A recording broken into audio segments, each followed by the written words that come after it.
I rather choose the first one, in which we said we were too conservative. I think, well, I'm supposed to be a diplomat. That's why I try to be as diplomat as possible. I do think it would be ideal if we could review the membership. I mean, the same is the case if probably the G7 membership had been reviewed on time, or the Security Council membership had been reviewed on time, things would be different.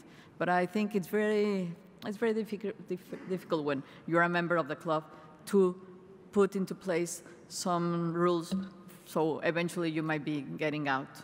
So I do think, and we will be talking about the organization of the G20, eventually we will discuss it, but I do believe it's going to be a very difficult issue, and probably in the long term, there has to be a new grouping depending on what the economy looks like in 20 years, when the Martian friend of Mr. Frankel comes back and looks at the economy in 20 years, and probably, well, some of the economies that are there, we have grown, or others have not grown so much. So let's be very candid. I mean, the G20 will stay probably as it is. We will include 5 countries every year in which we can incorporate their ideas. And we have also, Mexican has another position in which in working groups and in vice minister meetings or in labor meetings or other meetings that take place within the G20, we will incorporate other countries which have a significant something to say in some of the issues. If you talk about food security, of course, you have to have countries that have been stricken by drought, or countries which are very productive. So we are thinking on this agricultural ministerial meeting to include different set of countries that are not in the original group. It doesn't mean that I will come to the summit, but it means that we will listen to them in different degree or in the different areas.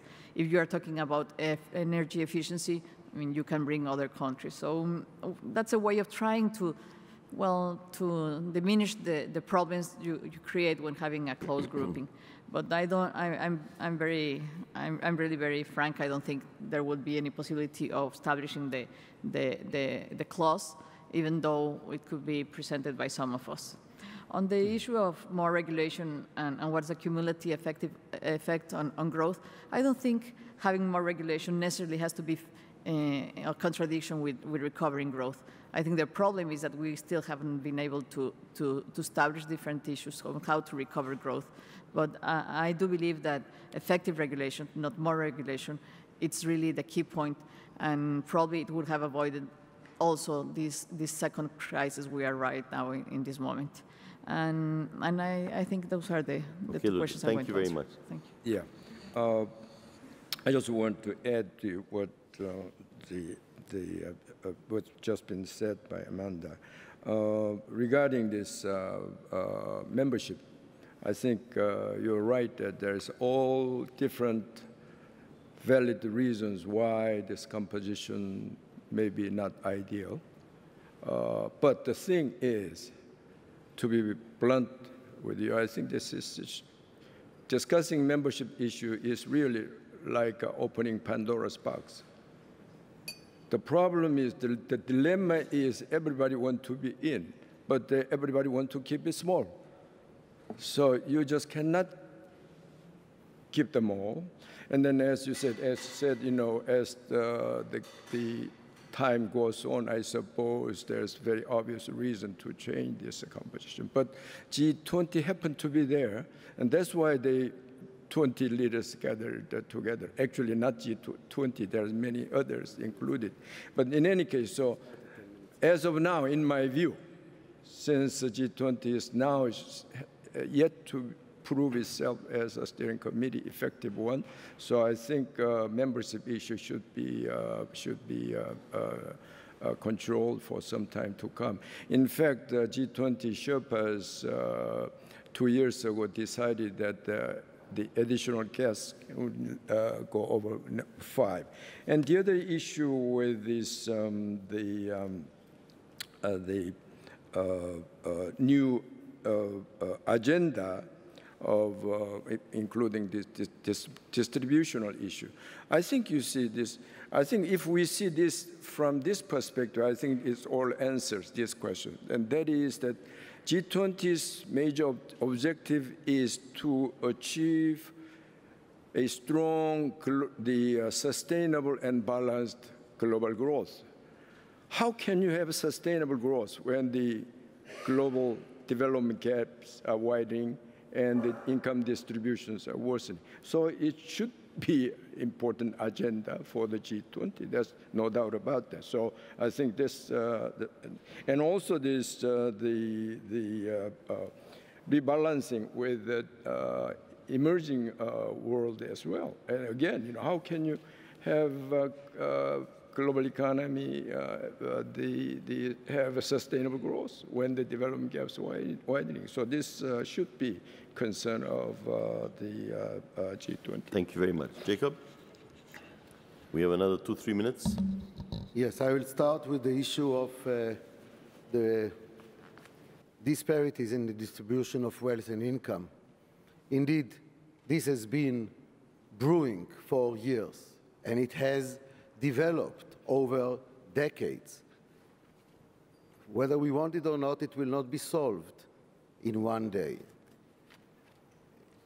The key issue, and Minister Shetrit, you were dealing with it when you were a minister, the key issue is providing equal opportunities to all members of society, in particular to the area of education, to the area of vocation gaining, and the like.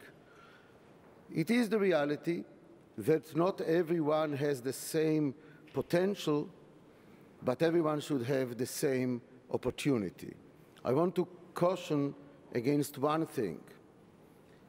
Whatever are the rules of the game, they should not be impacting ex post and retroactively.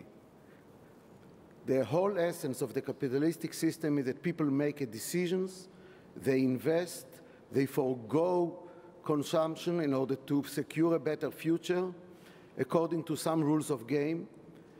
If society wants to change it, it's perfectly fine, but not by retroactive legislation, but rather by charting a new way for the future.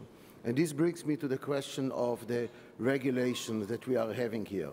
First, I want to agree with my colleague that the issue is not always new regulation, because more and more as we look at the previous crisis, we notice that the failure was of enforcing the existing regulation. The supervisory authority was asleep.